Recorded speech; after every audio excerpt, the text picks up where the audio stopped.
Okay, so my name is Tristan Miracle. And I'm Jessica Gallagher. And we're doing medical emergencies. So first off, how to plan for a medical emergency. The number one way to plan for a medical emergency is to have a crisis plan ready.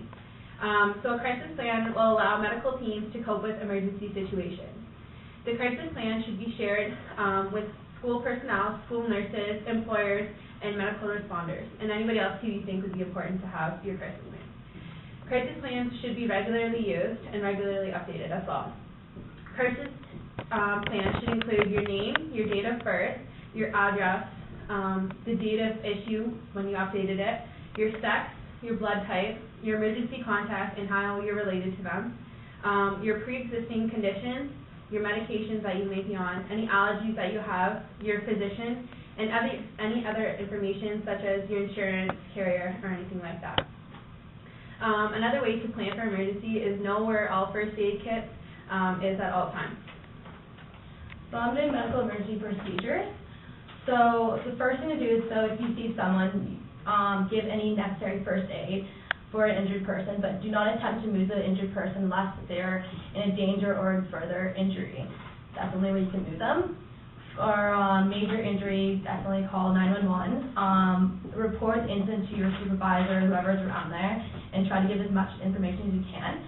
For critical injury, which is defined as an injury of a more serious nature, something like places like their life is at jeopardy, they're unconscious, loss of a lot of blood, cause a loss of sight in your eye as well. So that you should need to report to the Ministry of Labor if it comes to or medical emergencies. Do not move or serious injured person, as I said before. So contact 911, contacting security, traffic.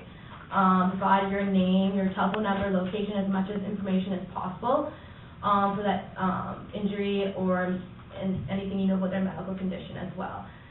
Security will arrange for medical assistance, including an ambulance if necessary. And there should be a security there or an emergency response. There should be a first aid, CPR, if you use that as well. For chemical spills, for a major chemical spill, follow the procedures for fire and explosion and implement the facility emergency response plan. Review also the campus emergency response plans for releases or hazardous materials. So for a minor chemical spill, move away, turn off all your ignition sources, and move safe distance away. Assess the substance spill, extent of the spill, and degree of the hazard. Obtain assistance if the spill cannot be contained safely using available equipment and personnel. Obtain emergency and assistances by activating the fire alarm. If it's flammable, toxic, or anything like that, turn off all ignition sources again, evacuate to a safe place at least 200 meters away, and call security. Do not return to the building until instructed to do so. So some of the items that might be required if a medical emergency does happen that you should be aware of where they are or how to get one. So a walkie-talkie or a cell phone in case you need to call 911 or call for help. A first aid kit, wound care supplies, splints, scissors, eye care supplies, dental injury supplies, gloves, tweezers, pocket masks, hand antiseptic, elastic wraps, tape, stethoscope, blood pressure cuff, ice, crutches, backboard, towel, and a notepad.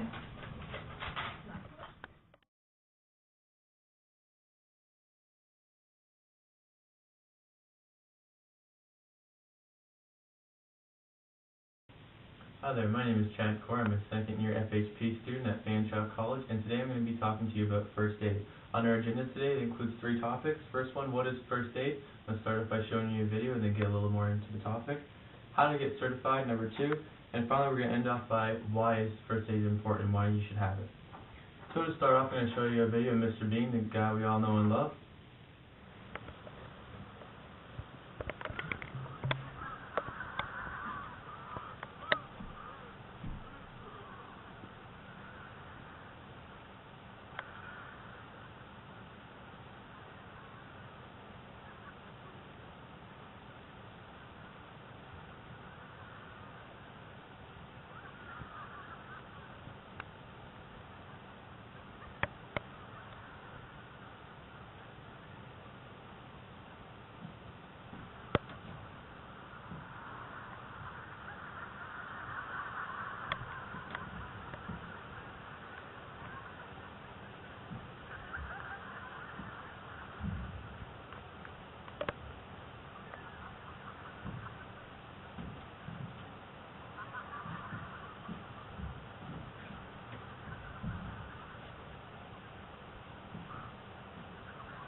Okay, so what if Mr. Bean had his first aid? You think he would probably know how to handle that situation a little bit better, and he wouldn't have to do all the goofy stuff that he normally does. So, emergency aid or treatment is given to someone who is injured or suddenly ill before regular medical services arrive or can be reached. This is seen in first picture right here in dictionary.com, clearly outlined in the yellow box. It's recommended for a lot of people, emergency response teams, safety officers, workers with access to an AED, which stands for an automated external defibrillator. That's something you should remember. The police, fitness personnel, coaches, and the general public being you. A lot of the topics that could be included in the courses is as a basic EFA, emergency first aid. It would include things such as rescue scene assessment, EMS system, primary survey, area and obstruction, cardiovascular emergencies, the AED, deadly bleeding, minor wounds and burdens, patient movement, and transport. So as you can see, there's a lot of topics that can be discussed in these classes. And in this picture right here in the yellow box, you can see that that's the basic stuff that would be in your standard course. And everything in the red box below is just going to be things that can be added later. This course is going to provide hands-on experience as well as short lectures, so depending on your learning style, it suits everybody.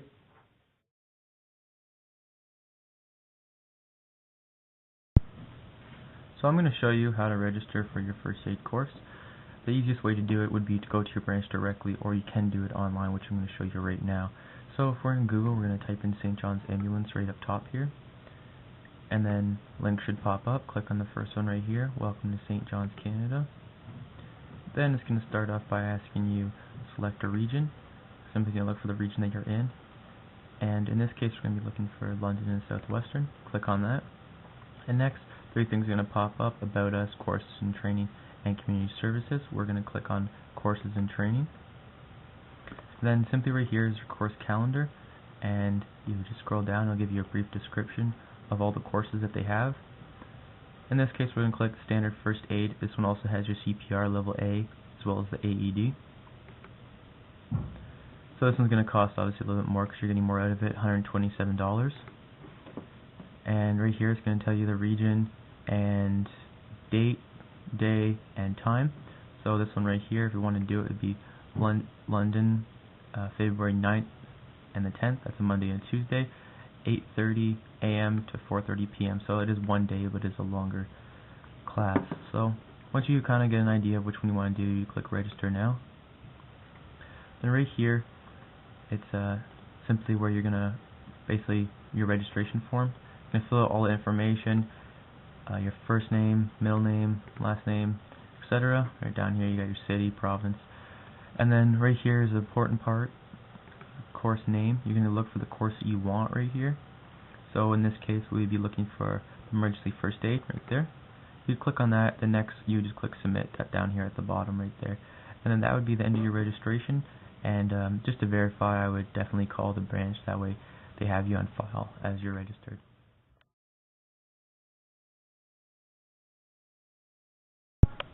Okay, so after you've registered for your first aid course and completed it, at the end they'll give you the option of purchasing a first aid kit. They come in various sizes and also shapes. You can get the small kit or the bigger kit, and all these other ones right here. Some have a handle on them, some can just sit on the top of the shelf or in a cupboard. And it's obviously going to depend, the size is going to depend on how much is inside. So right here, if you look at this example of the picture, it'll show you a few things that could be inside of it. Such as gauze, pads, adhesive tape, a cold pack. It might also be like a little hand warmer, heat pack, plastic bags, disposable gloves. They might give you a set of 2 or 3 depending on the size of the kit. Some band-aids in assorted sizes because obviously cuts are going to vary in size. Some hand cleaner, small flashlight with extra batteries. Definitely you're going to want those batteries. You're not going to want a dead flashlight. Some scissors and tweezers, blanket, and also some just other things like triangular bandages.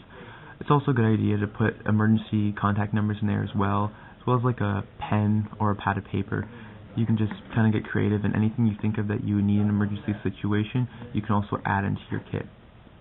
The third topic here, why is first aid important? Well, the knowledge can help you protect yourself and those close to you. It is applicable in your daily life, both at home and at work. and it can prepare you to act on, control, and manage life emergencies. Before a professional responder arrives to help, you can make all the difference in helping someone in need. You could end up being a hero.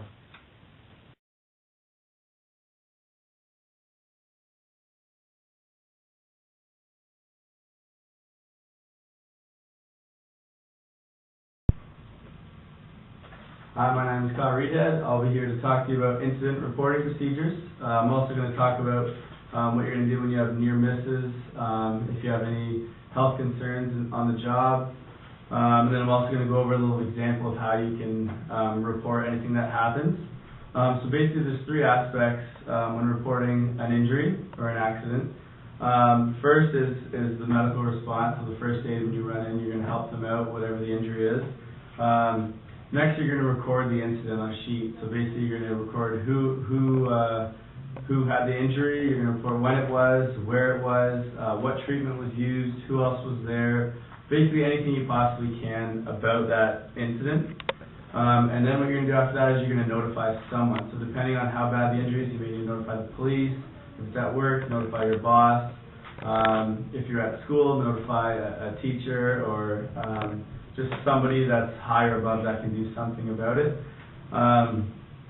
Next, basically, if you have any near misses, or you see something that could cause an injury, that's something you may want to report also. You don't want someone else that walked by and may trip over something or something may fall on them. So you report that, make sure you tell, again, your boss or whoever's around so they can get rid of that as soon as possible. It's just kind of a preventative measure. Another time that you can report anything is if you are working and you have a health concern, like you don't want to be climbing ladders because you have bad knees, or you don't think you can sit at a desk for 5 hours because you have back pain, anything like that. That's something you can go to your boss and you can report. You can fill out a form, and hopefully that can be dealt with as well. The other thing that's important is there are time restrictions. So after you fill out an incident report, it has to be handed in within 48 hours. And then your boss, whatever they need to do with it, or whoever you hand it to, has to be handed in. Usually it's around like 72 to 48 hours. All depends on the agency or where you're working or if you're at a school. It's always kind of different. But I know that if you don't follow the guidelines of that certain area, there's certain fines you have to pay that can go up to $25,000. So it's very important to make sure that as soon as you fill out that form, you hand it in. I work at Fanshawe College. I'm a trainer for the basketball team.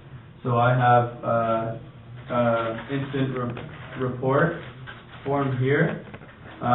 Basically, it's for anything, employees, for students, for anybody that plays on any of the teams, for visitors in the school. This is just what Fanshawe has that you must fill out. Basically, it starts off with just incident classification. So you say if you did first aid or medical aid, if they lost any time missing class or work or anything like that.